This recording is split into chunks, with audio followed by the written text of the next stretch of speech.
हायो बच्चों, आज हम पढ़ाने वाले class 10 Bihar board class 10 and 12 दोनों के लिए मोस्ट इम्पॉर्टेंट मोस्ट VVI निबंध है। हम आपके सामने लेकर आए नारी सशक्तिकरण। ये नारी सशक्तिकरण मोस्ट इम्पॉर्टेंट VVI 2026 के लिए होने वाला है। क्यों? क्योंकि 2025 में क्या हुआ है? इलेक्शन हुआ है। 2025 में क्या हुआ है? CM अर्थात मुख्यमंत्री का बिहार में इलेक्शन हुआ है, जिस कारण से यह बिहार बोर्ड के लिए मोस्ट इम्पॉर्टेंट हो जाता है। क्योंकि इसी नारी सशक्तिकरण के बल पर ही नीतीश कुमार जी ने एक बार फिर से अपना झंडा गाड़ दिए हैं, है ना, 5 सालों के लिए। तो आज आइए पढ़ते हैं नारी सशक्तिकरण क्या है। नारी सशक्तिकरण का अर्थ होता है नारियों को जगाना, नारियों को जागरूक बनाना, महिलाओं को सम्मान दिलाना, उनके सम्मान को दिलाना और बराबर का हक दिलाना। भेदभाव, बेटा बेटी में जो भेदभाव होता है वो उनको खत्म करना, नष्ट करना, बाल विवाह को समाप्त करना, दहेज प्रथा, इन सारी सामाजिक जो कुरीतियां हैं, बुराइयां हैं, उन सब को क्या करना? खत्म करना, हटाना। यही है नारी सशक्तिकरण का उद्देश्य। तो भूमिका में पढ़ते हैं कि नारी सशक्तिकरण का अर्थ नारियों को जगाना, उन्हें सम्मान दिलाना, बराबर का हक दिलाना, है ना। सदियों से चली आ रही या प्रथा है, सदियों से चला आ रहा है। क्या चला आ रहा है कि नारियों पर तरह तरह के अत्याचार, शोषण, नारियों का शोषण किया जा रहा है। माने सदियों से चला आ रहा है कि नारियों पर शोषण किया जाता है, भेदभाव, बेटा बेटी पे भेदभाव किया जाता है ना। क्यों? क्योंकि दहेज सबसे बड़ा रीजन है इसका, दहेज, है ना। भेदभाव का सबसे बड़ा रीजन है भेदभाव। और उनका शोषण है ना, घर के 4 दीवारों के अंदर कैद है। उनका जिंदगी है, महिलाओं का जिंदगी घर के 4 दीवारों के अंदर कैद है। आज भी ये पड़ता है कि घर की महिलाएं बाहर नहीं निकलनी चाहिए, इधर उधर नहीं जानी चाहिए, अकेले बाहर कहीं एग्जाम देने नहीं जाती है। आज की महिला भी असुरक्षित है, महसूस करती है। क्यों? इन सभी से छुटकारा दिलाने के लिए जो कार्य करना चाहिए उसी को कहते हैं नारी सशक्तिकरण। इसमें बेटा बेटी के बीच में भेदभाव, इन सभी कष्टों, बुराइयों को से छुटकारा दिलाने की क्या है? हमें आवश्यकता है। उपसंहार ये कहेंगे वास्तविकता है। वास्तविकता है कि समाज में अनेक प्रकार के क्या है? बुराइयां हैं। जैसे सबसे बड़ा बुराई है दहेज प्रथा। दहेज प्रथा, ये दहेज प्रथा खत्म कब होगी? जब सारी महिलाएं जागरूक बनेगी, होशियार, तेज बनेगी, अपने पैरों पे खड़ा होगी, है ना, तब न बनेगी। अपने पैरों पे दम पे खड़ा होगी, जॉब लेगी, नौकरियाँ लेगी, हर क्षेत्र में जाएगी, स्पोर्ट हो, राजनीतिक हो, शिक्षा हो, हर क्षेत्र में। इनका यौन शोषण इनका सबसे ज्यादा है ना। ये इन सभी के कारण ही महिला क्या है? महिलाओं का सर्वांगीण विकास नहीं हो पा रहा है, क्योंकि यौन शोषण।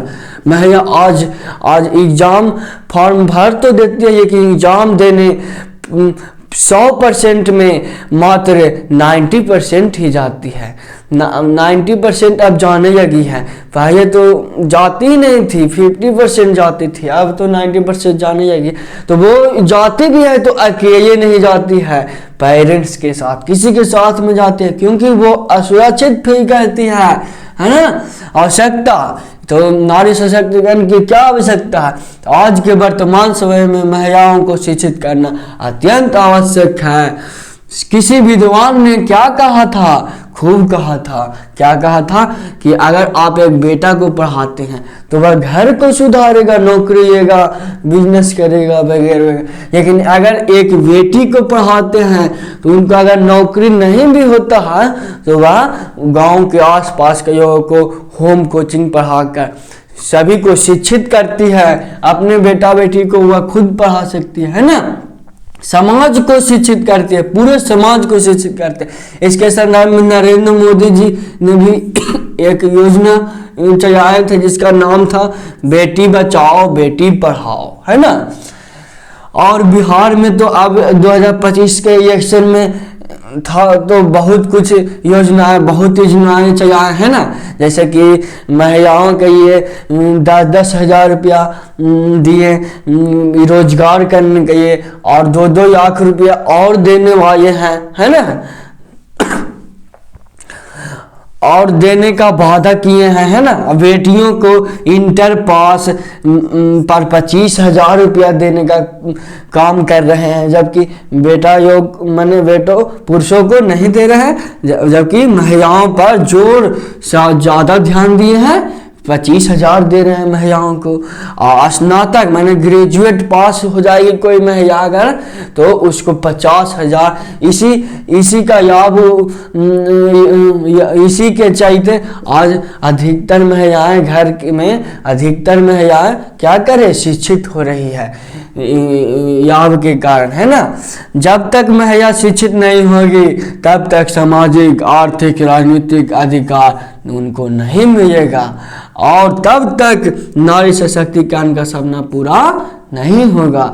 केवल आरक्षण देने से महिलाओं का कल्याण नहीं होगा, केवल आरक्षण देने से महिलाओं का कल्याण नहीं होगा, उसे उचित सुरक्षा और संरक्षण की जरूरत है। आज तो नीतीश कुमार जी ने 2025 में घोषित भी कर दिए, पहले से 50% एक्स्ट्रा सीट का मतलब है बिहार में, लेकिन 35% जो छूट है एक्स्ट्रा, ये महिलाओं के लिए है। मतलब 25% और एक्स्ट्रा छूट मिल गया है महिलाओं को, है ना।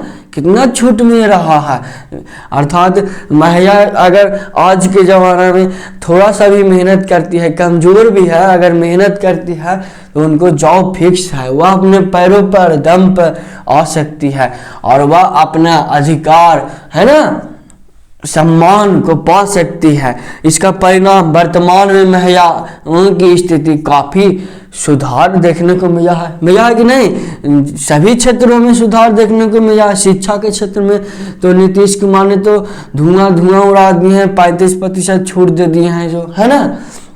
और रोजगार के लिए अवसर के लिए पैसे भी दे रहे हैं, 2 लाख रुपया देने का वादा किए हैं, 10-10 हज़ार तो दे दिए हैं, वोट लेने का था तो दे दिए हैं, और 2-2 लाख रुपए और देने का वादा किए हैं, है ना।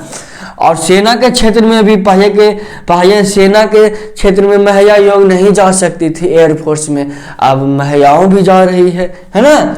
और राजनीतिक के क्षेत्र में तो पूरा है ही, आज के ज़माने में मुखिया उठना है, सरपंच, वार्ड, कुछ भी तो महिला ही उठती है ना, महिला ही उठती है।